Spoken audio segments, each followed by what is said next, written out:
नमस्कार मित्रांनो, आजचं सेशन जे आहे बघा आयबीपीएस पॅटर्न मध्ये आपण आतापर्यंत रिझनिंगचा बऱ्यापैकी भाग कव्हर केलेला आहे. विद्यार्थ्यांची डिमांड होती की सर मॅथवर एक लेक्चर घ्या. तर मॅथवर एक लेक्चर म्हणण्यापेक्षा आजचं लेक्चर जे आहे ते की तुमचा आयबीपीएसचा टेटचा जो पेपर आहे त्याच्यामध्ये जवळपास राऊंड फिगर 40 प्रश्न जे आहेत ते मॅथवर आहेत. तर एक्झॅक्टली बँकिंगच्या परीक्षेमध्ये जो पॅटर्न येतो तोच पॅटर्न तुम्हाला काय असेल की टेटला येणार आहे, महाजनपूर येणार आहे, बरोबर आहे. म्हणजे नवीन काही असं विशेष काही होणार नाहीये. तर तुम्हाला मी जे काही आज बनवलेले प्रश्न आहेत ते सगळे प्रश्न जे आहेत बँकिंगच्या एक्झामच्या अनुसार घेतलेले प्रश्न आहेत. ओके, तर स्टार्ट करूया लेक्चरला, कारण वेळ किती लागेल माहित नाहीये आणि मी परिपूर्ण प्रयत्न करतो की लेक्चर पूर्ण व्हायला पाहिजे. झोप नाही यायला पाहिजे, कारण रात्रीचे 1 वाजले. एवढा उशीर का झाला? कारण प्रश्न तयार करण्यासाठी एक एक्झॅक्टली रोडमॅप जो आहे तो आणण्यासाठी थोडा वेळ लागला आणि नंतर एवढा उशीर रात्री 12 वाजता पण डीटीपी करून देणार नाही, तर मलाच डीटीपी करावं लागलं. तर थोडे मिस्टेक असेल तर तेवढे एक ऍडजस्टमेंट करून घ्या बघा. ओके, आणि त्यानंतर बॅचला चांगला प्रतिसाद आहे बघा. बॅच 999 ची आहे, त्याच्यावर आपण ऑफर दिलेली आहे. 45 दिवसाची बॅच जर घ्यायची असेल तर फीस आहे फक्त 249. आणि आजच्या डेट मध्ये तर मला नाही वाटत की म्हणजे झाले तर होऊन जाईल टेस्ट सिरीज चालू, पण जर नाही झालं तर सेकंड म्हणजे नाईटला चालू होऊन जाईल बघा. आणि ज्यांना कोणाला बॅच पाहिजे असेल त्यांनी हाय टेट असा मेसेज टाका किंवा मॅथ्स बाय सचिन सर आणि याच्या पहिले एमपीएससी किडा म्हणून येईल बघा, एमपीएससी किडा, ते ऍप डाउनलोड करा आणि त्या ऍप मध्ये 249 ची बॅच ती परचेस करा. विथ जीएसटी 266 रुपये तुम्हाला लागतील बघा. ओके, ऑलरेडी उशीर झाला, 1 वाजलेला आहे, तर आपल्याला स्टार्ट करायचं आहे लेक्चर. चला, आणि बिलकुल असं समजू नका की बघा असा हा पेपर येत नाही. ज्यांनी कोणी मागच्या वर्षी पेपर दिला असेल त्यांचं म्हणणं की सर तुम्ही जे शिकवायला एक्झॅक्टली तेच एक्झामला येत आहे बघा. ओके, चला स्टार्ट करा. व्हिडिओ पॉज करायचा आहे आणि देन नंतर तुम्हाला क्वेश्चन सॉल्व्ह करायचा आहे. ओके, चला काय सांगितलं बघा. 9चा घन गुणिले 81चा वर्ग भागिले 27चा घन बरोबर आहे 3चा x घात. ओके, रफ दिसत असेल बघा तुम्हाला. पीपीटी मध्ये काही दम नाहीये पण शिकवण्यात दम आहे बघा. Okay, yes.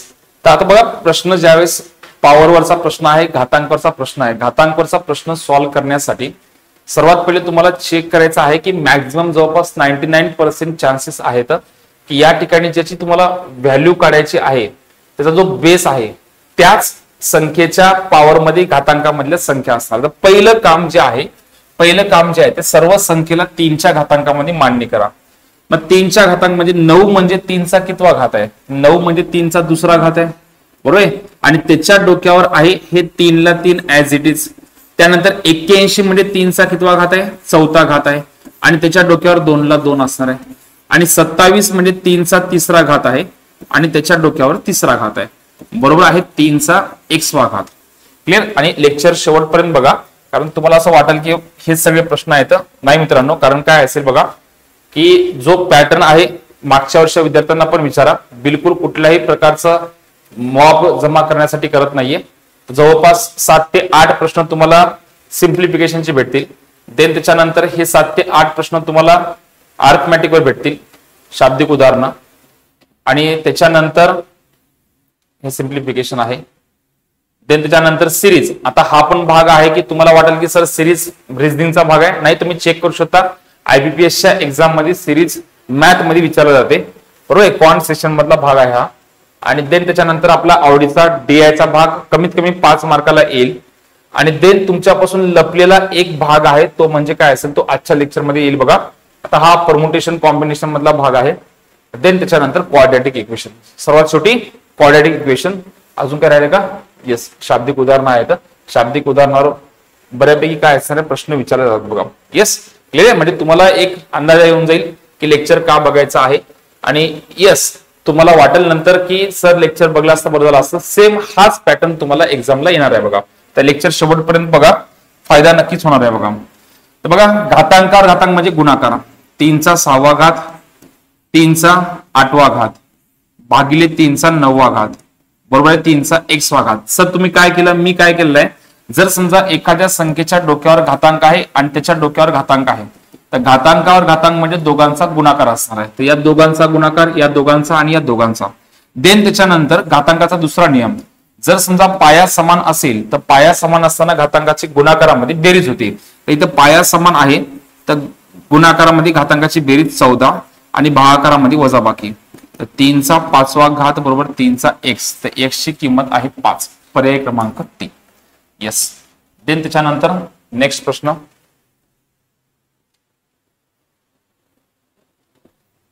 तर बॉटल बाहेर टेबलवर. येस. सेकंड प्रश्न बघा.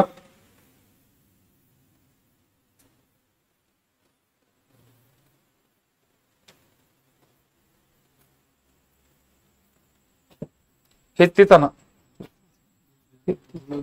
नाही बस लागली सांगा नंतर.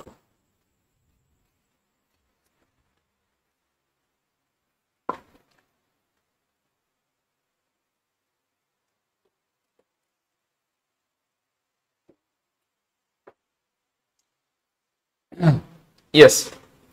काय येईल बघा. 2 नंबर 572 भागिले 26 गुणिले 12 वजा 200 बरोबर आहे 2चा क्वेश्चन मार्क आहे का.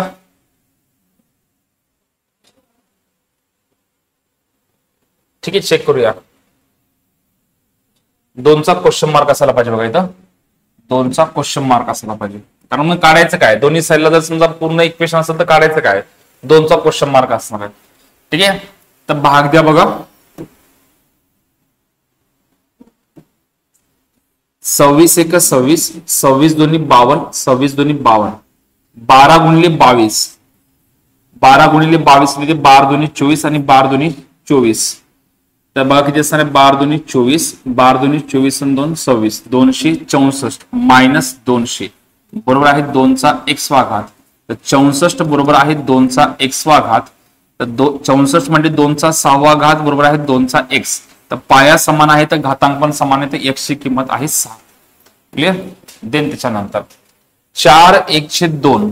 ठीक आहे, थोडस मी काय करतो तुम्हाला कन्सिडर काय असेल फक्त फॉर्मॅट सांगायचं आहे आणि लेट खूप झालेला आहे बघा. त्यामुळे काय असेल की तुम्ही फक्त चेक करून घ्या की प्रश्न कसे सॉल्व्ह करायचे. 2/1/2 तुम्हाला समजेल या लेवलचं तर सांगाल बघा. 2/5/6 x मायनस 1/7/12 7/12. ठीक आहे, 1 - कारण माझ्याकडे तेवढं काय म्हणतात ते फिनिशिंग नाहीये, त्यामुळे प्रश्न असा दिसत असेल. डीटीपी मीच केलेला आहे बघा. प्रश्न सॉल्व्ह करण्यासाठी पूर्णांकयुक्त अपूर्णांकाच्या प्रश्नाला पहिल्याला अपूर्णांकात कन्वर्ट करा. 4 दोन्ही 8 आणि 1 9 9/2 मायनस 6 दोन्ही 12 आणि 5 17/6. हे मायनस इकडे आलं तर प्लस झालं. 12 1 12 आणि 7 19/12 बरोबर आहे x. आता अपूर्णांकाची बेरीज सगळ्यांचा पाया सेम करा तर 12 होऊन जाईल.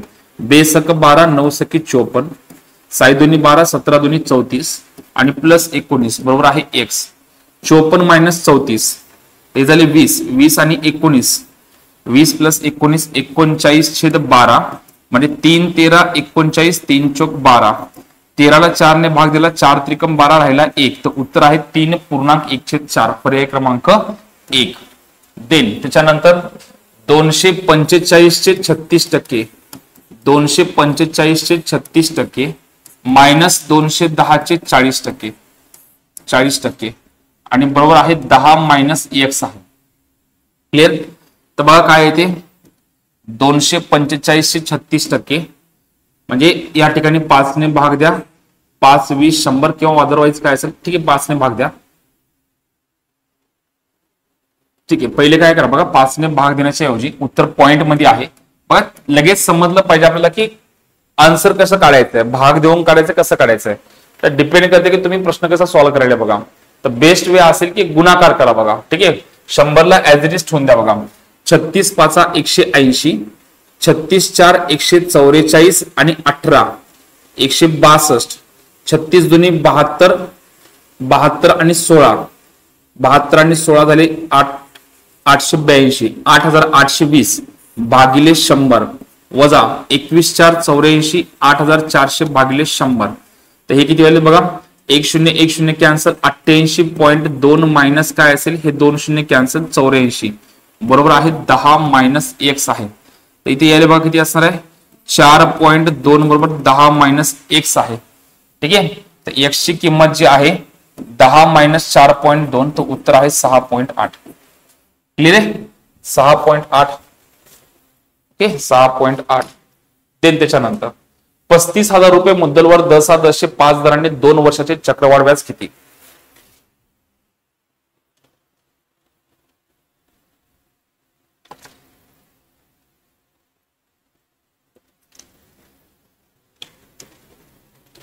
या प्रश्नाला सॉल्व्ह करण्यासाठी बेस्ट 2 मेथड आहेत, पण त्यातली एक मेथड तुम्हाला लगेच नाही समजणार, तर तुम्हाला समजेल ती लँग्वेज मध्ये त्या मेथडने मी तुम्हाला सांगेल. बघा, चला सांगा दर किती आहे, सांगा दर आहे 5%. सांगा 5%ची अपूर्णांक किंमत किती आहे, 120. म्हणजे याचा अर्थ असा आहे की 20 रुपयावर 1 रुपया जर व्याज लागला तर रास असणार आहे 21. म्हणजे एका वर्षामध्ये 20/21 झाले आणि सेकंड इयरला पण काय असेल, 20/21 झाले. म्हणजे याचा अर्थ असा आहे की जर समजा तुम्ही 400 रुपये मुद्दल घेतली तर रास किती असणार आहे, 441. सॉरी 5% आहे ना, येस 5% आहे. 400 रुपये मुद्दलचं रास झालेली आहे 441. म्हणजे तुम्ही जर समजा मला 400 दिले तर मी रिटर्न मध्ये द्यायला पाहिजे 441. रिटर्न मध्ये 441 द्यायला पाहिजे. याचा अर्थ या ठिकाणी व्याज किती लागाले, 41 रुपये. मग 400 ला 41 रुपये व्याज आहे, 400 ला 41 रुपये व्याज आहे, तर 35,000ला किती असणार आहे, 35,000ला किती असणार आहे, तर 41 गुणिले 35,000 भागिले 400, 2020 कॅन्सल, वा किती असणार आहे, 35 एक 35, 35 4 140 आणि 3 143, 143. तर उत्तर आहे 14,350 भागिले 4.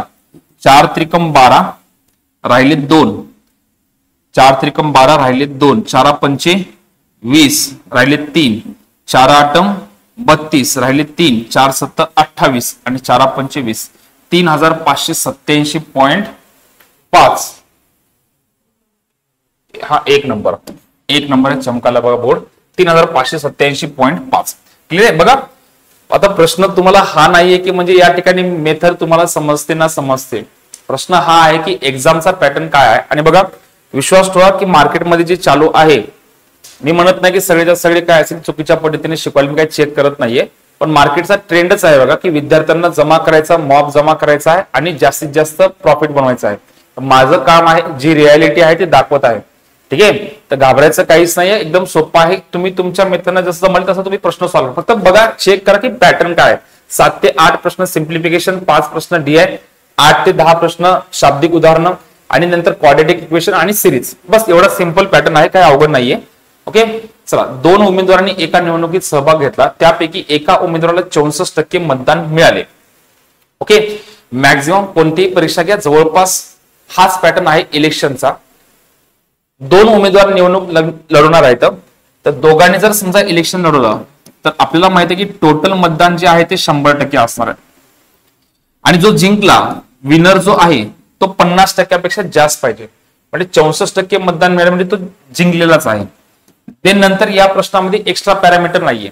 पॅरामीटर म्हणजे कोणता, की जराशी लेवल वाढवून, म्हणजे अपात्र मतदान किंवा मतदान न केलेले माणसं, तर हे जे आहे याच्यात काहीच नाहीये. तर सिंपल आहे की 100%पैकी 64% एकाला आणि राहिलेले बाकीचे जे आहेत 36% दुसऱ्याला. बरोबर, 36% दुसऱ्याला. आता पुढचा अतिशय महत्वाचा भाग, की एकदा का तुम्ही मांडणी केली, अजून मांडणी पूर्ण झाली नाही बघा, 100%पैकी एकाला 64 दुसऱ्याला 36 आणि देन सर्वात शेवटी आहे ते डिफरन्स आहे, दोघांमधला डिफरन्स किती आहे तर 28%. 14तून 6 गेले 8, 5तून 3 गेले 2. म्हणजे याचा अर्थ असा आहे की एकदा का प्रश्नाची मांडणी झाली की समजून घ्यायचं की या प्रश्नामध्ये या 4 पैकी कोणाच तरी संख्या दिलेली असणार आहे. 4 पैकी कोणाची संख्या दिली असणार. मग या ठिकाणी त्यांनी काय सांगितलं की निवडणुकीत 992 मतांनी जिंकला. फर्स्ट मिस्टेक तुमच्याकडून झालेली आहे, मला मान्य आहे, तुम्हाला पण मान्य आहे. मी तुम्हाला सांगितलं की व्हिडिओ पॉज करून प्रश्न सॉल्व्ह करत जा, तर तुम्हाला कळेल की आपण कुठं कमी पडत आहात. आणि त्या ठिकाणी तुमची पहिली चूक झाली आहे. जर समजा अभ्यास एकदम कमजोर असेल, तुम्ही काय केलं की हे 992 मतदान जे आहे ते जिंकला म्हणल्यानंतर विनरला घोषित करून टाकला. नाही मित्रा, किती मतांनी जिंकला, किती मतांनी हरला, बरोबर आहे? किती मतांनी जिंकला किंवा किती मतांनी हरला किंवा दोघांच्या मतातला फरक, हे तिन्ही पण वाक्य जे आहेत ते सेम आहेत. म्हणजे दोघांचा डिफरन्स म्हणजे 992 आहे. मग एकाला मिळाले 64%, दुसऱ्याला मिळाले 36%, म्हणजे दोघांचा डिफरन्स आहे 28%. आणि 28%ची किंमत जी आहे ती 992 आहे. तर तुम्हाला काय विचारलंय की एकूण मतदान किती, तर 100% बरोबर किती आहे? हा येस, काय हरकत नाही. बघूया काय असेल तर पेपरला आलेले प्रश्न घेतले आपण. ओके, आता चेक करणं माझं काम होतं, लेट झालं पहिलेच. चला 992. खरं तर काय असेल बघा की युट्यूबचं लेक्चर करण्याच्या पहिले प्रश्न चेक केले पाहिजे, कधी प्रश्न चुकीचा आहे ते काय ते, कारण विद्यार्थ्यांना असं वाटतं की इथं मास्तरला जमलं नाही म्हणजे हा मास्तर काही कामाचा नाही. तर चेक करूया बघा. 992 एकतर. आणि दुसरं महत्वाचं म्हणजे बँकिंगच्या पेपरचं नेहमी लक्षात ठेवा, एक्झॅक्टली आकडा येण्याचे चान्सेस कमी, अप्रॉक्सिमेट आन्सर आपल्याला काढायचे बघा. जर येत नसेल तर 100 भागिले जे आहे ते 28. ओके, तर आता या ठिकाणी चेक करा. 28 ने भाग देऊया बघा. 9000 किती असणार बघा, 99200. 99200 भागिले 28. ठीक आहे, 28 त्रिक 84. भाग जातच आहे. येस, 28 त्रिक 84 म्हणजे हे काय असणार आहे, जवळपास मला वाटते की याच्यामध्ये एका उमेदवाराला 64% मतदान मिळाले होतो त्या निवडणुकीत 992 मतांनी जिंकला. तर एकूण मतदान किती? एकूण मतदान, येस, संख्या कुठेतरी कमी झाली असेल, काय हरकत नाही बघा. एक प्रश्न थोडासा डाऊटफुल आहे बघा, वाटल्यास तुम्ही पण घरी जर कोणाला जर दाखवलं तर त्याने हेच म्हणणार आहे की या ठिकाणी पर्याय जे आहेत त्या पर्याय म्हटलं तर ऑप्शन नाहीच आहे. सरळ सरळ सिंपल दिसते की 28 त्रिक 84, 3 पासून स्टार्ट पाहिजे, पण 3 पासून कुठेही स्टार्ट नाहीये. तर एक तर तुम्हाला वाटलं डायरेक्ट काय असणार, नन ऑफ दिस तुमचा आन्सर असणार आहे. तुम्ही कोणालाही दाखवा याचं उत्तर काय असणार आहे की या 3 पैकी तर नाहीये, कॅन नॉट डिटरमाइन पण नाहीये, कारण उत्तर काढता येते फक्त पॉइंट मध्ये आहे, तर उत्तर असणार आहे नन ऑफ दिस असणार आहे बघा. ठीक आहे, अप्रॉक्सिमेट आन्सर सांगितलं आहे. येस, नेक्स्ट प्रश्न बघा. 5 किलोग्राम सफरचंदची किंमत 450 रुपये आहे.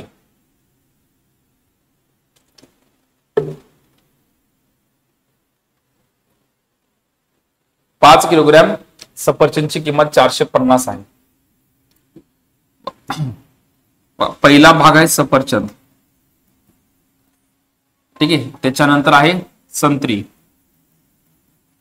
देन त्याच्यानंतर आहे आंबे, बरोबर. सॉरी, 5 किलोग्राम सफरचंद आहे, नंतर आंबे आहेत आणि ते नंतर संत्री आहे.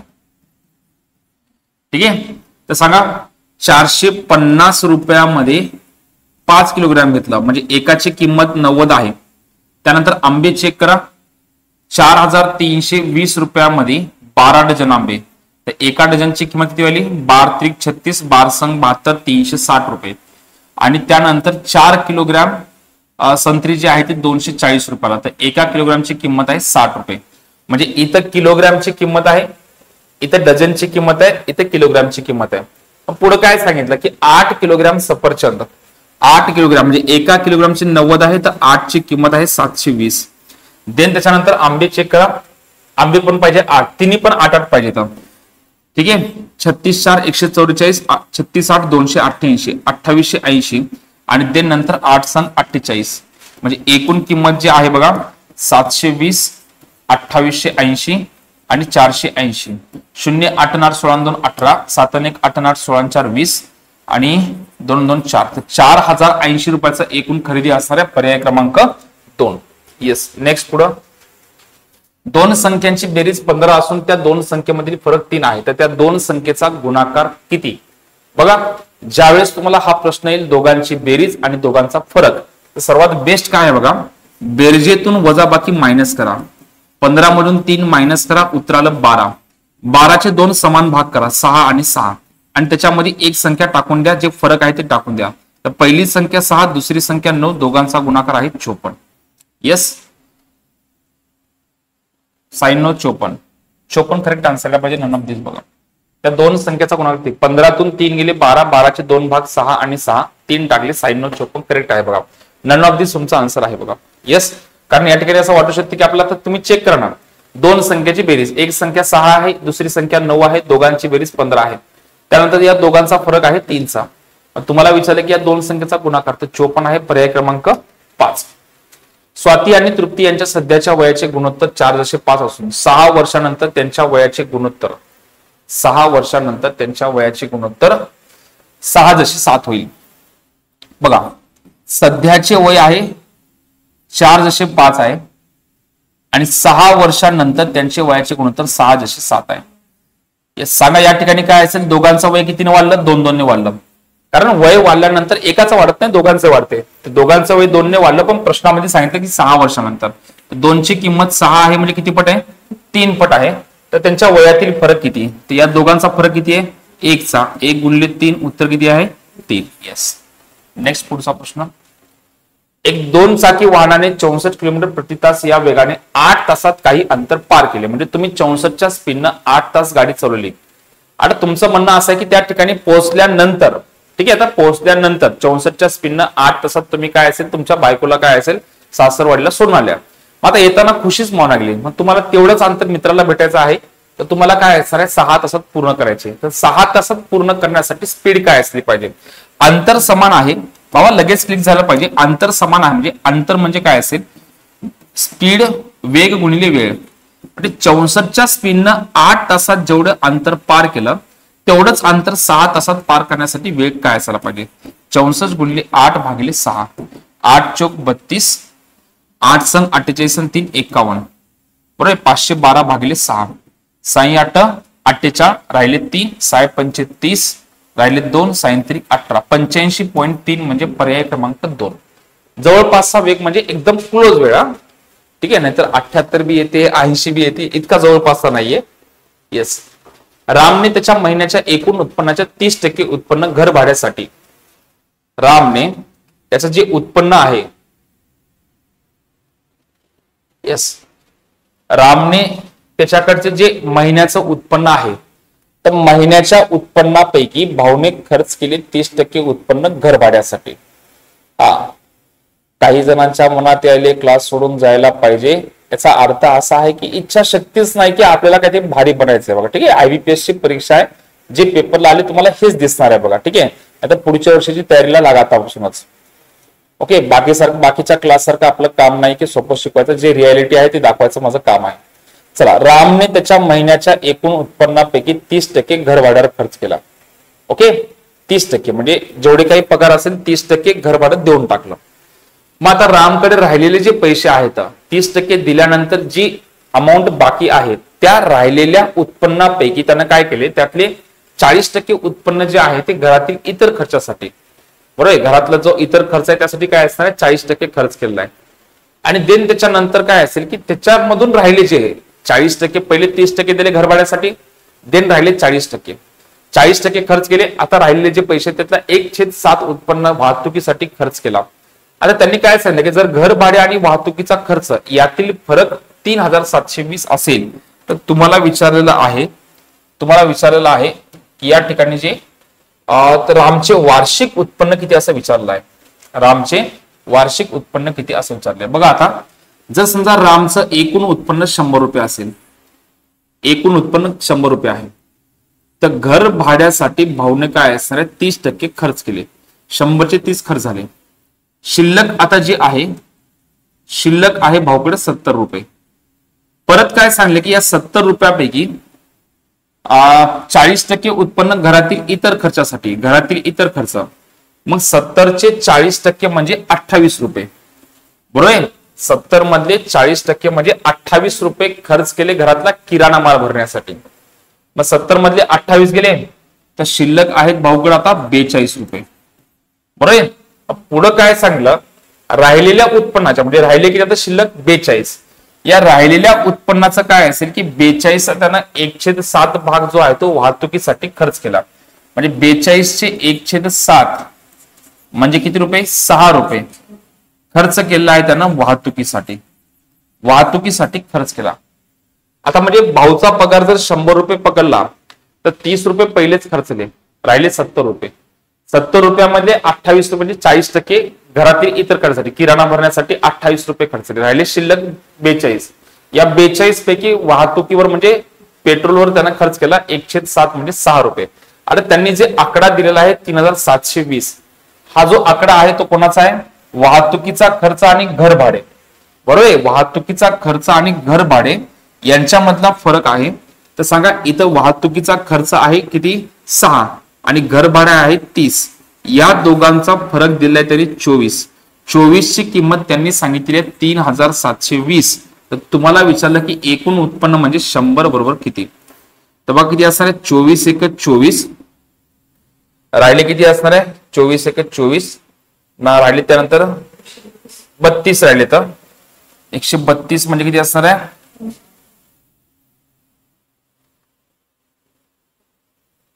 30% बरोबर आहे ना? पण ठीक आहे, 12 2 24, 12 3 36, 12 1 12, तर 2 50 100 आणि 31 5 हे 2 50 100, 31 5 105 किती असणार आहे? 155. 155 आणि हे 0, हे 50 पट आहे, 1550. आता हे 1550 जो भाग आहे तो भाग आहे तुमचा कशाचा? रामचं महिन्याचं उत्पन्न आहे. बरोबर आहे, तर महिन्याचं उत्पन्न आहे 1550 गुणिले काय असणार आहे? 12. तर 12 0 0, 12 5 60, 12 5 60 आणि 6 66, 12 1 12 6 18. तर उत्तर आहे तुमचं 18,600. एक शून्य कुठेतरी कमी झाला वाटते. हा इथला एक शून्य राहिला बघा, सॉरी इथला एक शून्य राहिला, कारण बघा आपण काय केलंय, 24 ची किंमत 100 आहे, 12 2 24 आणि 12 3 36, 12 1 12 हे 310 आहे. तर इथे एक शून्य वाढेल बघा, 15,500 आहे, तर इथे एक शून्य वाढला तर 1,86,000 असणार आहे आन्सर. काही अवघड नव्हतं बघा, थोडस या ठिकाणी जे आहे पट जर नाही भेटली तुम्हाला, इनकेस जर पट नाही भेटली, तुम्ही असं करू शकता की 24 ची किंमत 100 आहे, तर 3720 ची किंमत किती असणार? 100 गुणिले 3720 भागिले 24 तुम्ही असं करू शकता आणि गुणिले नंतर 12. क्लिअर? येस. एकटा ए एक काम 12 दिवसात पूर्ण करतो, तेच काम ए व बी ला पूर्ण करण्यासाठी 7.5 दिवस लागतात. तर सी ला ते काम पूर्ण करण्यासाठी किती दिवस लागतील?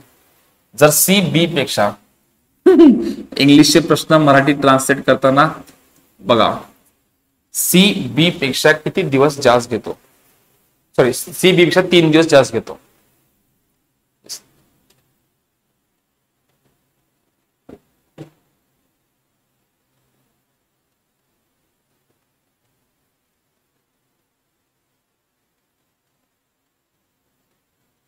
येस, बघा, ए ला एक काम पूर्ण करण्यासाठी 12 दिवस लागले आणि तेच काम करायला ए व बी ला लागले 7.5 दिवस. 7.5 म्हणजे 7 2 14 आणि 1 15/2.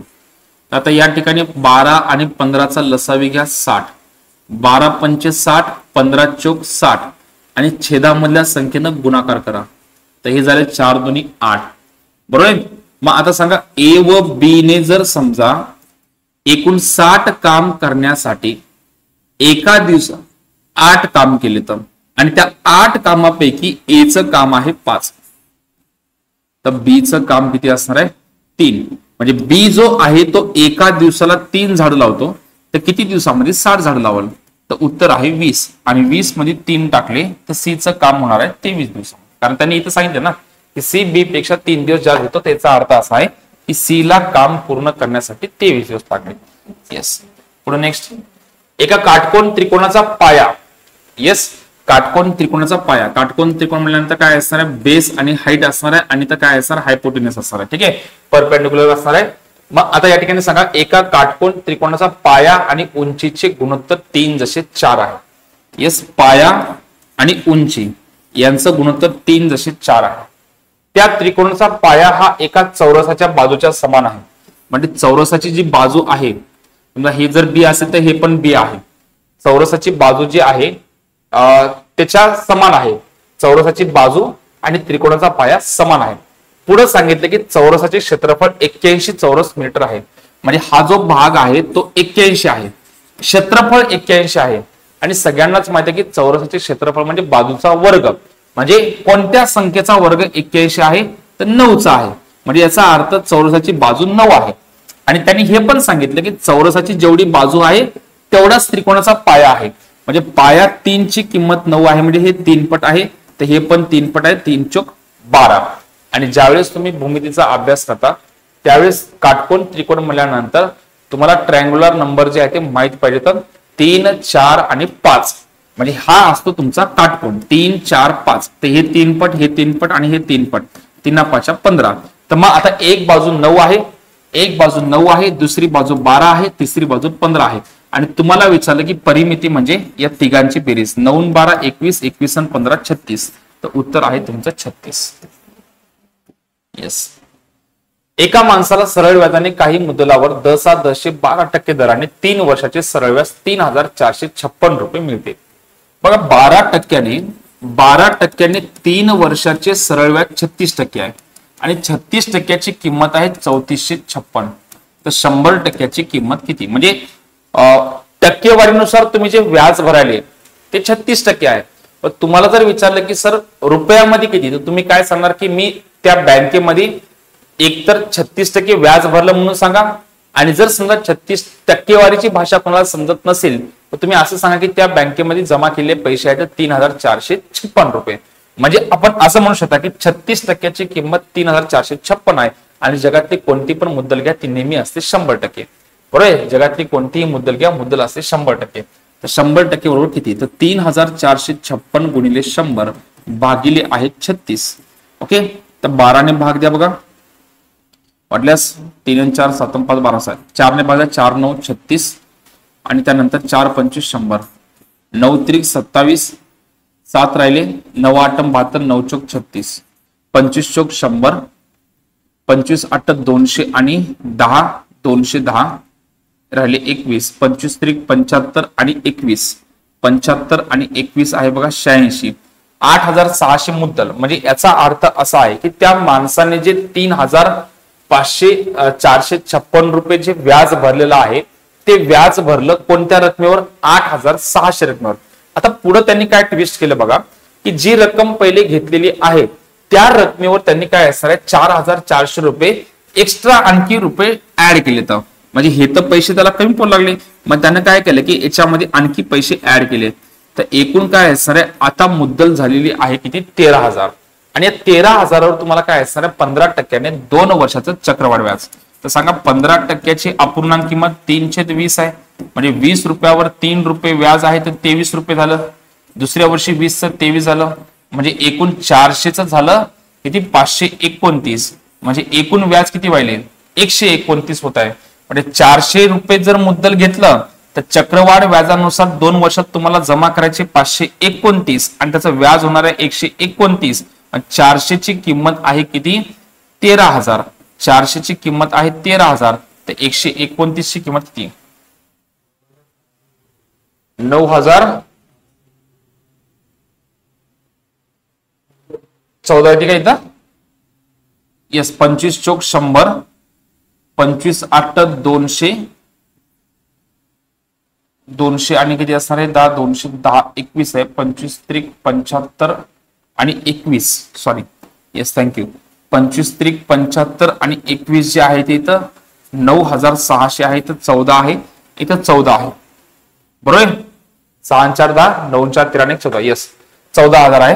तर मग आता बघा 400ची किंमत 14,000 आहे, तर 2 कॅन्सल केले. 4 त्रिकम 12, 4 5 20, तर 129 गुणिले 35, 129 गुणिले 35 किती ते बघा 5 9 45, 5 2 10 4 14, 5 1 5 1 6, त्यानंतर 3 9 27, 3 2 6 2 8, 3 1 3, 5 7 4 11, 8 7 14 1 15, 3 1 4, 4,515 पर्याय क्रमांक 1. Thank you so much. बघा इथं गडबडीमध्ये काय असणार आहे आपलं 8,600 झालं, तर कॅल्क्युलेशन जरासं बिघडलं होतं बघा. येस. आता तुम्ही म्हणता की सर मी आता बघूच शकणार बघा, आता एवढं अवघड मध्ये मग माझा अपमान व्हायला बघा. प्रश्न मान सन्मान अपमानाचा नाहीये, प्रश्न रियालिटी फेस करायचा प्रश्न आहे बघा. ओके.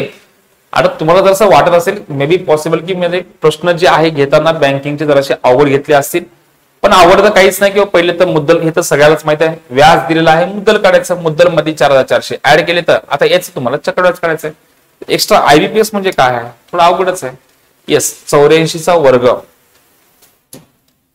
84चा वर्ग भागिले 28 गुणिले 12 देन नंतर भागिले 24 बरोबर 7 गुणिले 1 6. तर 28 त्रिक 84. ठीक आहे, ते किती आले बघा 84 गुणिले 3 गुणिले 12 भागिले आहे 24. 12 दुनी 24 2 1 42 84. 42 त्रिक असणार बघा 126. 126 भागिले 7 18 7 126. तर उत्तर आहे तुमचं 18. उजव्या साईडचे 7 डाव्या साईडला आणले. पहिले कंस सोडवला. कंस जर फक्त गुणाकार असेल तर काही टेन्शन नाही, जसं तसं ठेवा. 24 ने भाग द्या आणि नंतर 7 इकडे आणा. तर उत्तर आहे तुमचं 18. त्याच्यानंतर 5776 वर्गमुळामध्ये 5776 गुणिले वर्गमुळामध्ये 289 वजा 32चा वर्ग बरोबर. हे क्वेश्चन मार्कच्या पुढे वर्गच आहे. x चा वर्ग प्लस काय आहे 12. यस 5776 साती साती 49 8 8 64 8 च्या जवळ म्हणजे 76. ठीक आहे 76 गुणिले 289 जे आहे ते 17चा आहे मायनस 32चा वर्ग 1024 बरोबर आहे x चा वर्ग प्लस 12. 17 सकी 102 आहे 10 17 7 119 अधिक 10 129 मायनस 1024 बरोबर आहे x चा वर्ग प्लस 12. 12तून 4 गेले 8 राहिले. त्यानंतर 8तून 2 गेले 6 राहिले आणि 1 8तून 2 गेले 6 राहिले. इथं 2 268 268 मायनस 12 बरोबर आहे x चा वर्ग. 256 बरोबर x चा वर्ग. तर x चा वर्ग बरोबर x ची किंमत किती असणार आहे 16. x ची किंमत आहे 16. तुम्ही इनडायरेक्टली असे म्हणू शकता की पेपर सोडण्याची पद्धत हीच आहे बघा. ओके याच्यात काही खूप काही समजून सांगायसारखं नाहीये. 720 चे 45%. ठीक आहे 720 चे 45% बरोबर आहे 130%.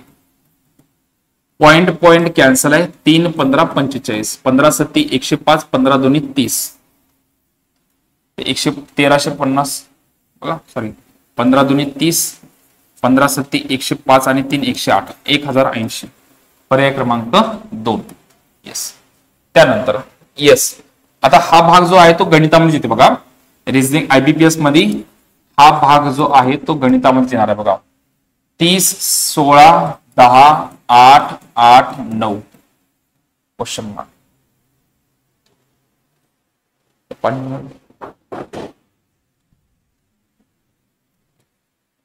30 16 10 8 8 9. सर रिझनिंगचं ठीक आहे सर तुम्ही खूप चांगलं सांगल्या पण सर हे लय भयंकर भेव घातल्या बघा. मी काय सांगतो लेवल डिफिकल्टी लेवल कमी जास्त असू शकते पण पॅटर्न हाच आहे बघा. ओके याच्यामध्ये तुम्हाला फक्त थोडासा अभ्यास करायचा तुम्हाला हे पण सगळं सोपं वाटेल बघा. काय असं काही खूप भयंकर नाहीये बघा. येस आपल्याला शेवटच्या क्वाड्रॅटिक इक्वेशन पर्यंत पोहोचायचं बघा. माझे लागायले डोळे आता. येस सकाळी टेस्ट सिरीजचं पण काम आहे. येस बघूया. हा 30 भागिले 16 तर जवळपास आपल्याला काय करायचं बघा की हा प्रश्न सॉल्व्ह करत असताना येस हा प्रश्न सॉल्व्ह करत असताना तुम्हाला सर्वात पहिले चेक करायचं की काय रिलेशन आपण लावू शकता.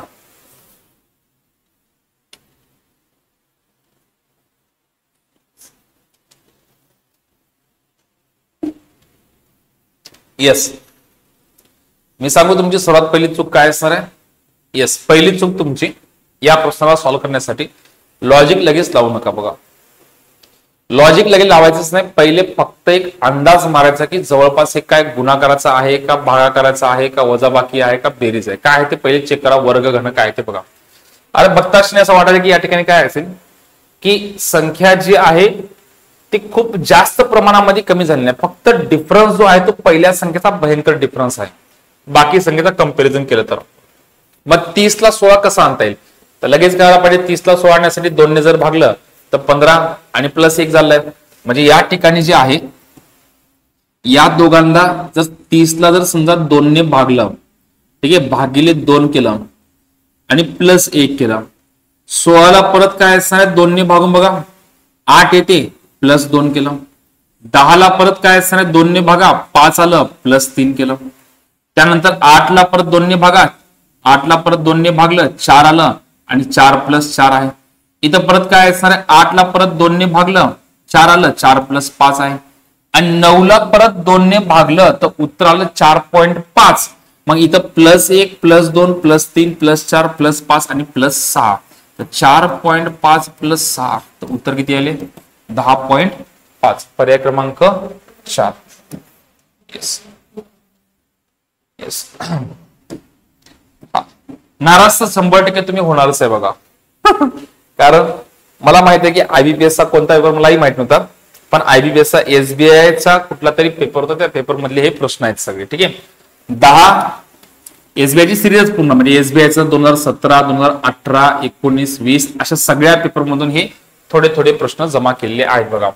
10 18 63 253 1137 आणि 5901.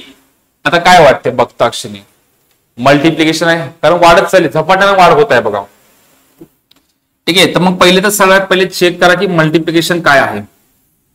10 1 10 18 त्रिक 54. ठीक आहे, आणि त्यानंतर साइन चौक 24. बघा प्रश्न, या प्रश्नाला तुम्ही डायरेक्ट लॉजिक लावायचंच नाहीये. पहिले तर आपल्याला फक्त कन्सेप्ट बघायचे पहिले की या ठिकाणी काय रिलेशन येऊ शकते.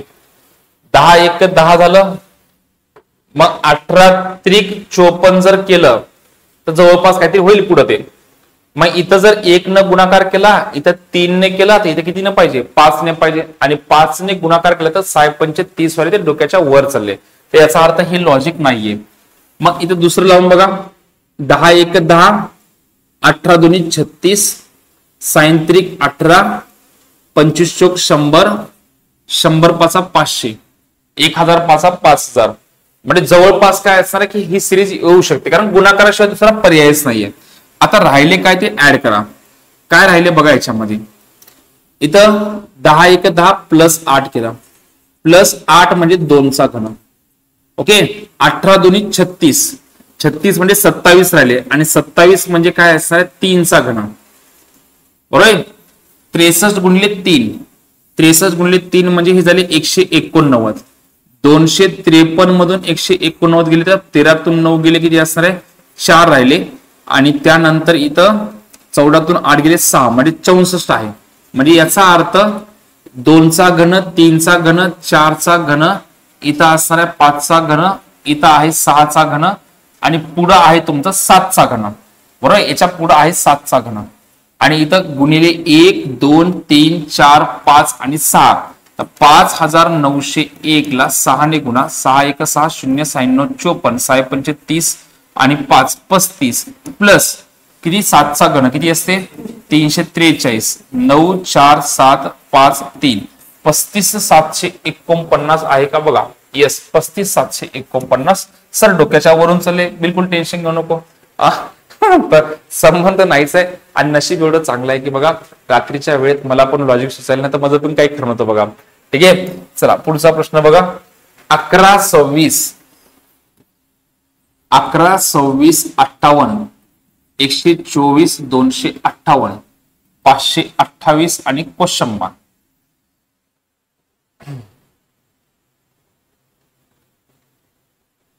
येस, इथं पण सिरीज मल्टिप्लिकेशनची आहे. 11 दुनी 22 26 दुनी 52 58 दुनी 116 बस. ओके, 12 दुनी 24 आहे, 25 दुनी 50 आहे, गुणिले 2 आहे. आता पुढे चेक करा काय ऍड होत आहे, चेक करा ऍड किती होत आहे बघा. 11 दुनी 22 प्लस 4 आहे, 26 दुनी 52 प्लस 6 आहे, हे 8 आहे, हे 10 आहे, हे 12 आहे. तर इथं काय असणार 14 असेल. 528 गुणिले 2 1056 आणि प्लस 12 2 किती असणार आहे 14. तर उत्तर आहे तुमचं 1070.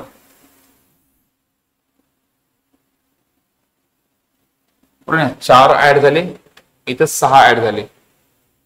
26 दुनी 52 6 58 58 दुनी 116 प्लस 8 124 दुनी 248 प्लस 10 258 दुनी 512 258 सॉरी 516 प्लस 12 आणि 528 गुणिले 2 तर 1056 आणि प्लस 14 बरोबर आहे. किती असणार आन्सर 1070 बरोबर ना राईट 1070. त्यानंतर 6 22 मोठी संख्या झाली की गुणाकार दुसरा काही विचार करायचाच नाही बघा. मोठी संख्या झाली बघा तुम्हाला जरी समजा लॉजिक नाही लागलं तर याचा फायदा तुम्हाला किती माहित झाला बघा की तुम्हाला समजायला की लॉजिक काय लावायचंय. लहान संख्येपासून भयंकर मोठी संख्या झाली की फक्त न फक्त गुणाकार दुसरं काहीच नाहीये.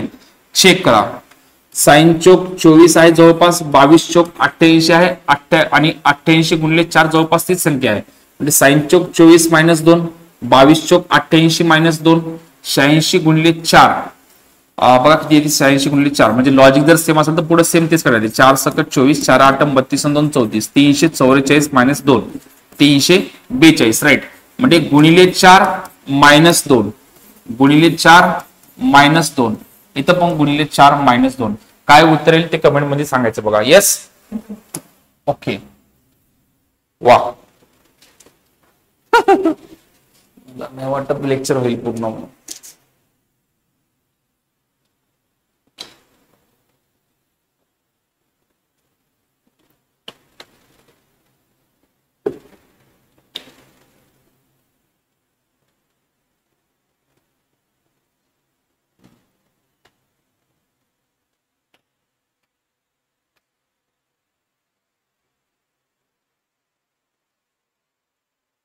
येस एकूण शिक्षकापैकी पहिले तर समजून घ्या की काय सांगितलेलं आहे दिसते सर्वांना. Yes percentage wise distribution of teachers who teach 6 different subject म्हणजे वेगवेगळ्या विषयावला शिकवण्यासाठी एकूण शिक्षकांची संख्या आहे 1800. मग या 1800 शिक्षकापैकी बायोलॉजीला 12%, हिंदीला 8%, इंग्लिशला 27%, मॅथमॅटिक्स 13%, फिजिक्स 17% आणि केमिस्ट्री 23%. ओके येस तर मग आता या ठिकाणी बघा तुम्हाला काय सांगितलं की एकूण शिक्षकांपैकी फिजिक्सचे 2/9 शिक्षक स्त्रिया आहेत. तर पहिले चेक करा की फिजिक्सचे किती आहेत 17%. ओके तर 1800 चे 17%, 1800 चे 17%, 2020 कॅन्सल, 18 7 126, 18 1 18 आणि 12 30 306 म्हणजे हे झाले फिजिक्सचे शिक्षक. टोटल 1800 शिक्षकापैकी फिजिक्सचे आहेत 306. या 306 पैकी फिमेल जे आहेत स्त्रिया जे आहेत स्त्रियांची संख्या जी आहे ते 306 चे किती आहेत 209. पण पुढे चेक करा गडबड करू नका बघा की काय सांगितलं आहे.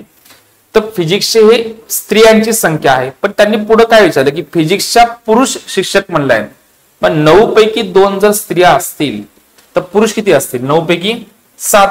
9 पैकी 7 जे आहेत ते पुरुष आहेत. हे 2/9 जे आहेत ते स्त्रिया आहेत आणि पुरुषांची संख्या जी आहे ते 7/9 आहे.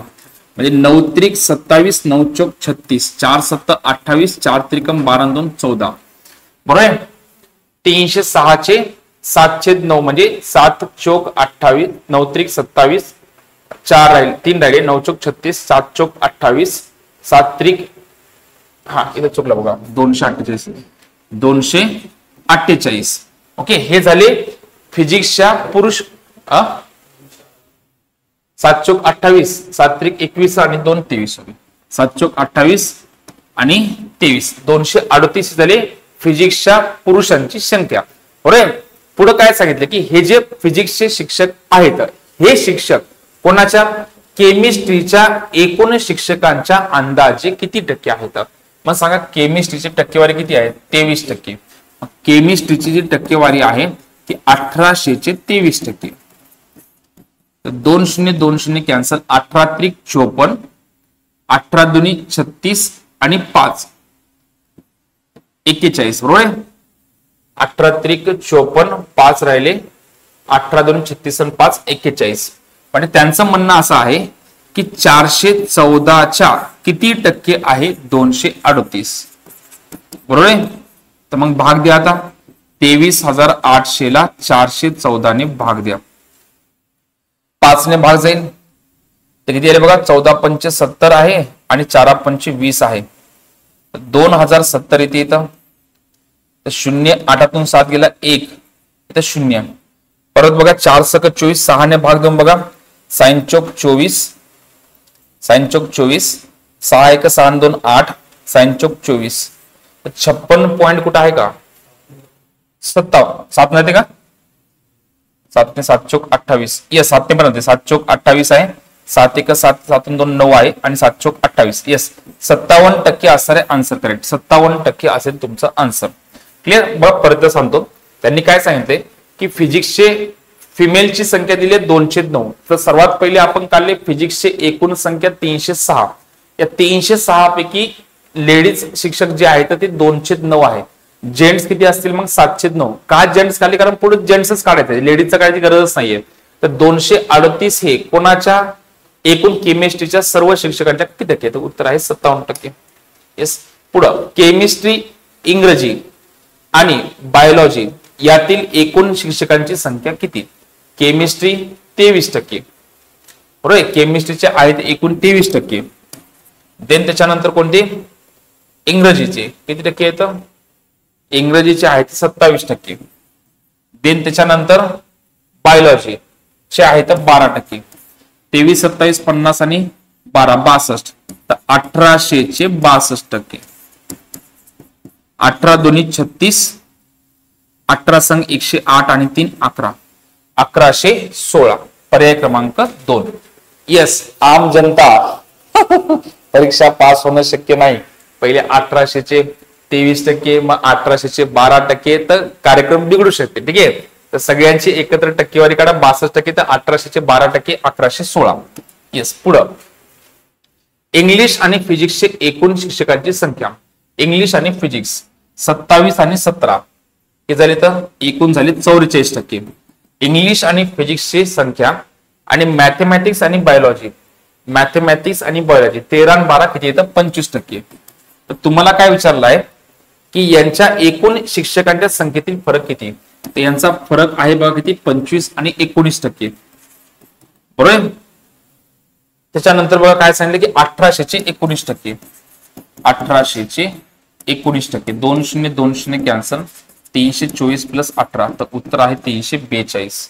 पर्याय क्रमांक 2. त्याच्यानंतर मॅथमॅटिक्स शिक्षक आणि हिंदीचे शिक्षक यांच्या संख्येचे गुणोत्तर किती.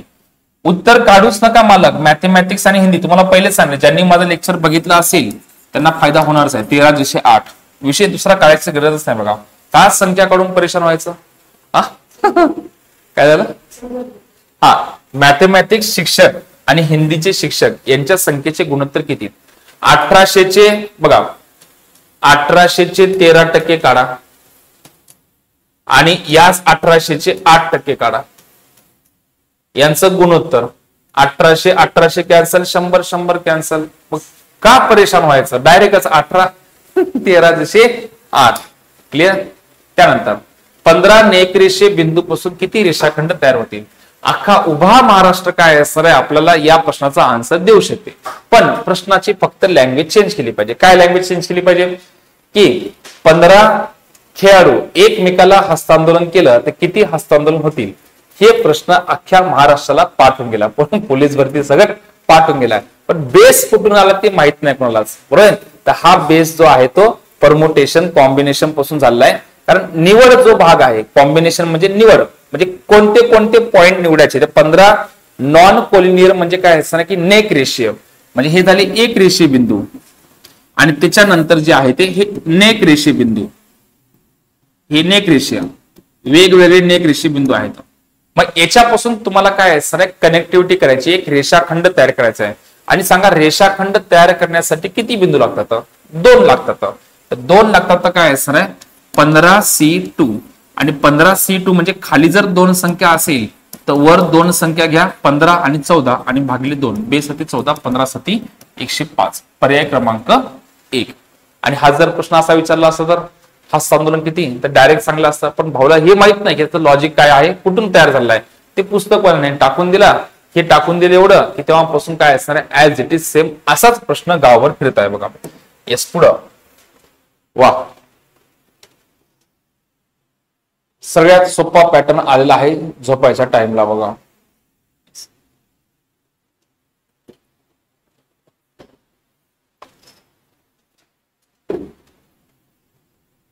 काय टाइम झालेला आहे बघा, 2 वाजलेले आहेत, तरी खूप लवकर घेतलेलं आहे बघा. येस, आता बघा, मला गॅरंटी आहे आणि मला विश्वास पण आहे, मी जेवढा अनुभव घेतलेला आहे बँकिंगचा, IBPSचा, इन्शुरन्सचा, RBIचा, तर त्याच्यामध्ये काय असेल की 35 मार्काच्या पेपरला पण त्यांनी सोडलं नाही, याच्यात 5 प्रश्न टाकणार म्हणजे टाकणार. ओके, देन त्याच्यानंतर आता तुमची तर परीक्षा काय आहे ते 120 मार्क तुम्हाला मॅथ रिझनिंग मध्ये येतं, तर हा वाला पोर्शन जो आहे तो तुम्हाला जमलाच पाहिजे बघा. एक व्हिडिओ मी बनवणार आहे क्वाड्रॅटिक इक्वेशनचा, त्याच्यानंतर तुम्हाला दुसरा व्हिडिओ करायची गरजच नाही, दुसरा अभ्यास बिलकुल करण्याची गरज नाहीये. ओके, तर बघा याच्यामध्ये काय असते, आता तुम्हाला आता ही एवढे प्रश्न एका प्रश्नात नाहीये, हा एक प्रश्न, हा दुसरा, हा तिसरा, हा चौथा आणि हा 5वा, आणि या 5 प्रश्नाचं जे ऑप्शन आहे तर ऑप्शन काय असतील बघा, की एक्स मोठा आहे वाय पेक्षा, हा पहिला ऑप्शन. दुसरा, वाय मोठा आहे एक्स पेक्षा, तिसरा ऑप्शन. एक्स मोठा किंवा बरोबर आहे वायच्या, चौथा ऑप्शन. एक्स लहान किंवा मोठा आहे, लहान किंवा बरोबर आहे वायच्या, आणि 5वा ऑप्शन एक्स बरोबर आहे वायच्या किंवा एक्स सांगता येत नाही, किंवा काय असेल सांगता येत नाही, कोण मोठा आणि कोण लहान आहे ते सांगता येत नाही, इक्वल टू किंवा सांगता येत नाही. तर हे असे 5 ऑप्शन असतात या एका प्रश्नाला, हे 5 ऑप्शन.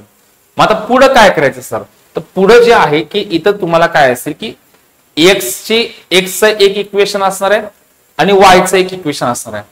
तर पहिले हे इक्वेशन सॉल्व्ह करायचं आणि एक्सची किंमत काढायची, हे इक्वेशन सॉल्व्ह करायचं, वायची किंमत काढायची, आणि दोन्ही पण किमती तुम्हाला चेक करून सांगायचं की याच्यातलं कोणता पर्याय बरोबर असणार आहे. ठीक आहे, तर पहिला प्रश्न बघा, तर पहिल्या प्रश्नामध्ये तुम्हाला काय सांगितलं आहे, पहिला प्रश्न, एक्सचा घन -878 बरोबर आहे 453. तर एक्सचा घन बरोबर आहे हे 878 इकडे प्लस होते, 453 प्लस 878. तर एक्सचा घन बरोबर आहे 1331. मग 1331 कोणाचा घन आहे, 11चा. तर एक्सची किंमत किती आलेली आहे, 11. तर एक्सची किंमत आलेली आहे 11. ओके, मग आता याच प्रश्नामध्ये आता चेक करा की वायची किंमत किती असणार आहे. वायची किंमत, तर वायचा वर्ग, वायचा वर्ग -82 बरोबर आहे 39. तर वायचा वर्ग बरोबर आहे किती आहे बघा या ठिकाणी, 9 2 11 121. मग वायचा वर्ग बरोबर 121 आहे. मग मुलगा काय म्हणते की वायची किंमत 11 आहे, मग एक्स बरोबर वाय असं म्हणते आणि कार्यक्रम फसते. बरोबर, का फसते, कारण वायचा वर्ग म्हणजे 121 आहे. तर सांगा क्वाड्रॅटिक इक्वेशन मध्ये स्क्वेअर जे आहे ते प्लस गुणिले म्हणजे काय बघा की वाय स्क्वेअर जमलं बनलं कसं, तर वाय गुणिले वाय म्हणजे पण वाय स्क्वेअर आहे, आणि मायनस वाय गुणिले मायनस वाय पण काय असणार आहे, वाय स्क्वेअर आहे. म्हणजे ज्यावेळेस पण तुम्हाला वर्गसंख्या येते, वर्गसंख्या येते तेव्हा त्याचा अर्थ नुसतं प्लस 11 येते असं नाहीये, तर त्या वायची किंमत जी आहे एक तर प्लस 11 येईल किंवा मायनस 11 येईल.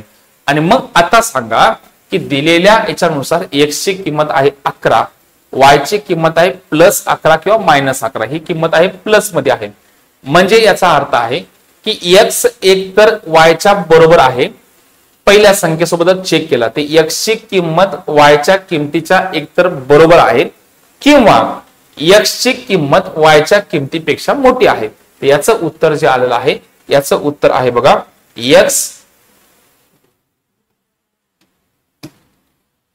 एक्स मोठा किंवा बरोबर आहे वायच्या. हे झालं पहिल्याचा आन्सर. क्लिअर आहे. सेकंड बघा, सेकंड जो भाग आहे दुसरा प्रश्न काय सांगते, एक्सचा वर्ग प्लस 11x, एक्सचा वर्ग प्लस 11x प्लस 30 बरोबर आहे 0, आणि वायचा वर्ग प्लस 7y प्लस 12 बरोबर आहे 0. भाऊ लई मेहनत करायचीच नाही बघ, परीक्षा पास व्हायचं ना, तर अति मेहनत करायचंच नाही. सिंपल, आता हे याच्यावरचा व्हिडिओ बनणारच आहे, आता पुरतं फक्त हो म्हणून ऐकून घ्यायचं, म्हणलाच म्हणून ऐकून घ्या. आता काय आहे बघा, प्लस प्लस असेल, नेहमी लक्षात ठेवा, पहिल्याच नेहमी तुमचं जे चिन्ह आहे ते बदलून टाकायचं, म्हणजे बदलून टाकायचंच. पहिले जर प्लस असेल तर मायनस घ्यायचंय, पहिले जर प्लस असेल तर मायनस घ्यायचंय. पहिलं चिन्ह तर बदलायचं म्हणजे बदलायचं आहे. दुसरं चिन्ह काय करायचं की याला बघायचं की हे जर समजा प्लस असेल तर हे पण तुमचं चिन्ह बदलणार म्हणजे बदलणार. मी थोडक्यात सांगायला बघा, मी तुम्हाला शाश्वत देतो की या टॉपिक मध्ये काहीही दम नाहीये. जेव्हा उद्या परवा तुम्हाला हे लेक्चर अपलोड होऊन जाईल तुम्ही म्हणसाल की सर हेच प्रश्न एक्झामला 5 पडले पाहिजे, म्हणजे पडले पाहिजे, कारण एवढा हक्काचा हा टॉपिक आहे. बसल्या ठिकाणी तुम्हाला 5 मार्क आहेत आणि ते पण 10-10 सेकंदात आन्सर. तुम्ही चेक करा ना की प्लस प्लस जर आलं तर आता पुढे लक्षात ठेवा मायनस मायनस घ्यायचं. का? कारण पहिले तर मायनस होऊन जाईल, प्लसचं मायनस होऊन जाईल आणि दुसरं चिन्ह बदलायचं कधी, जर हे जर प्लस असेल तर हे बदलायचं. जसं की तुम्हाला सांगितलं समजा मायनस आणि प्लस आहे तर मायनसचं प्लस होणार, पण इकडे बघितल्यानंतर पहिले जर प्लस असेल तर हे चेंज करायचं, मायनस असेल तर चेंज करायची गरज नाहीये. हे पुढच्या लेक्चरमध्ये. आता फक्त आन्सर बघा. त्यानंतर 30 चे अवयव कोणते कोणते येतात? 10 त्रिक 30, बरोबर, 10 त्रिक 30, 15 दोन्ही 30, 6 पंचे 30. 10 आणि 3 ची बेरीज 11 नाही होत, 15 आणि 2 ची बेरीज नाही होत, 6 आणि 5 ची बेरीज होती. आणि याच्यामध्ये काय करायचं, मोठी संख्या डाव्या साईडला, लहान संख्या उजव्या साईडला. क्लिअर? इथं बघा 12 चे 4 त्रिकम 12, मोठी संख्या डाव्या साईडला, लहान संख्या उजव्या साईडला. आता पुढे काय करायचं बघा. आता एक एक संख्या चेक करा. 6 ही संख्या 4 पेक्षा, 6 ही संख्या 4 पेक्षा लहान आहे, 6 ही संख्या 3 पेक्षा लहान आहे, म्हणजे इथे 3 लहान आलं. 5 ही संख्या 4 पेक्षा लहान आहे, 5 ही संख्या 3 पेक्षा लहान आहे, म्हणजे याचा अर्थ x लहान आहे कोणापेक्षा, y पेक्षा. याचं उत्तर आहे हे. क्लिअर? त्याच्यानंतर 3 नंबर 9x मायनस 15.45 आणि 4x, 4x या साईडला घेतलं तर मायनस होईल, तर 5x ची किंमत जी आहे 54.55 प्लस 15.45. तर 5 आणि 5 10, 5 आणि 4 9 1 10 आणि 54 15 69 आणि 1 70. तर 5x ची किंमत 70 आहे, तर x ची किंमत आहे 14. इथे x ची किंमत 14 आली आहे. y ची किंमत किती आहे सांगा? y ची किंमत स्क्वेअर रूट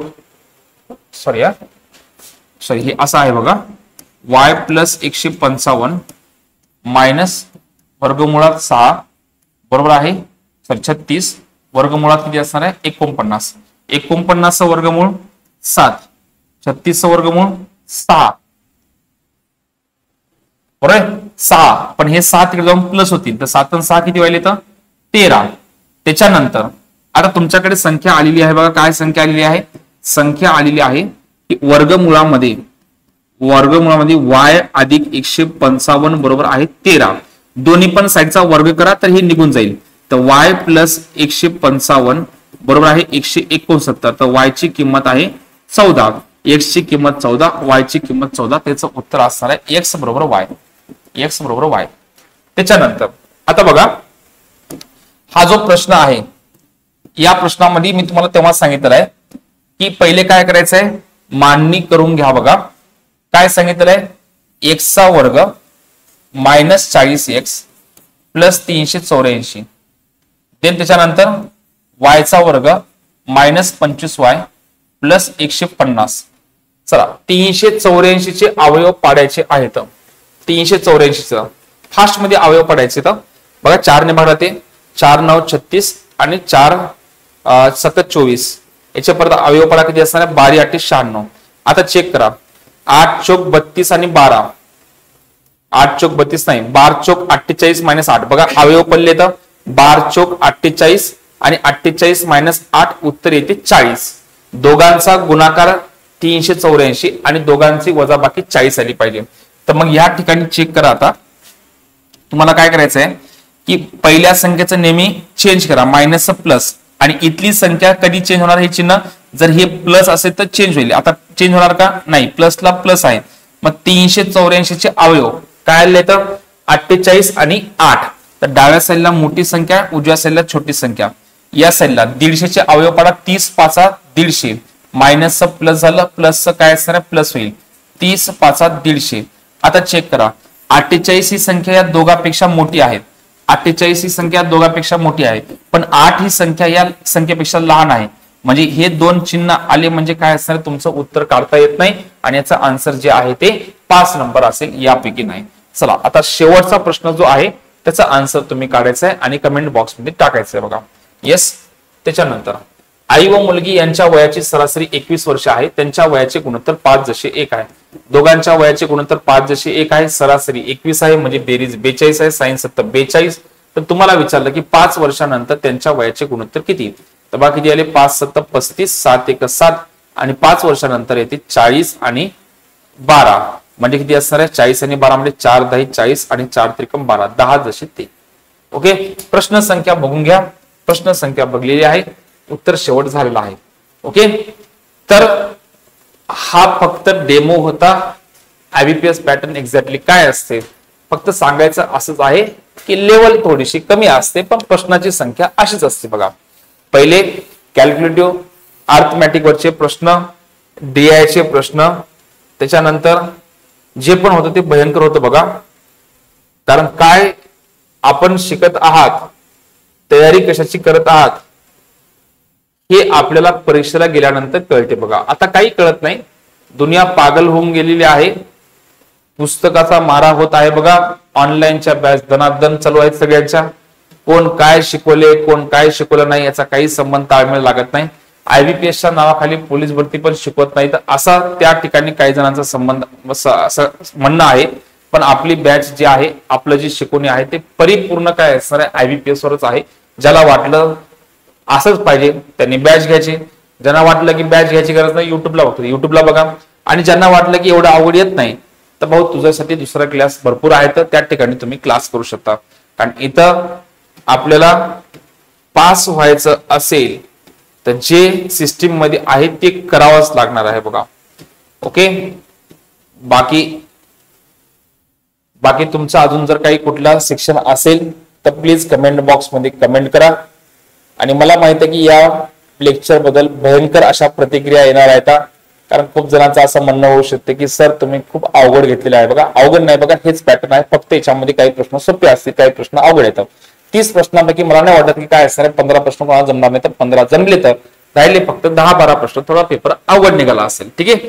येस. बाकीचा कार्यक्रम जे आहे ते उद्या बघूया. तोपर्यंत सगळ्यांना काय असेल शुभरात्री. आणि बघा मेहनतच असते बघा. मेहनतीला काहीच नाही. आता टाइम झाले 2 वाजून 8 मिनिटं. सकाळी उठून तुमची टेस्ट सिरीज चालू करायची आहे. ठीक आहे. तुम्ही पण एवढीच मेहनत करा. म्हणजे काय असेल की आपल्याला स्वतःला वाटलं पाहिजे की मी एवढी मेहनत केल्यानंतर लागू शकतो. लोकांना विचारायची गरज नाहीये. Yes. Thank you so much. Good night. भेटूया उद्याच्या लेक्चरला.